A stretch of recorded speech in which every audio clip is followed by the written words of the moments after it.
ونعمل شوية من الجبنة القريش زي ما انتوا شايفين كده، وكمان هنعمل زبدة ونطلع قشطة ونملى البيت عندنا كده بالخير. تعالوا نقول بسم الله. بصوا الجبنة خطيرة، عايزة اقولك ان انت لو جربتي تعملي في مرة جبنة قريش في البيت مش هتشتريها من بره ابدا.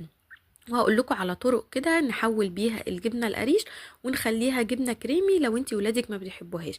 كان انا عايزه اقول لكم ان انا ولادي بيعشقوا الجبنه القريش، بالذات لما بنعملها شويه جبنه كده بطماطم. بصوا بقى، طلعنا جبنه وطلعنا كمان زبده كده، وطلعنا طبعا خض اللبن اللي بنعمل بيه احلى معجنات، والشرش اللي احنا بنشيل فيه الجبنه وبرده بنستعمله في المعجنات. ان شاء الله الفيديو يعجبكم، بس اتمنى لو انتوا جداد عندي في القناه اشتركوا فيها وفعلوا الجرس عشان كل ما انزل فيديو ان شاء الله تتفرجوا عليه. تعالوا نبدا ونقول بسم الله ونمشي بالخطوات واحده واحده كده. وكمان انا مختصره لكم الفيديو قوي، الفيديو ده كان اكتر من نص ساعه. اول حاجه كده عندنا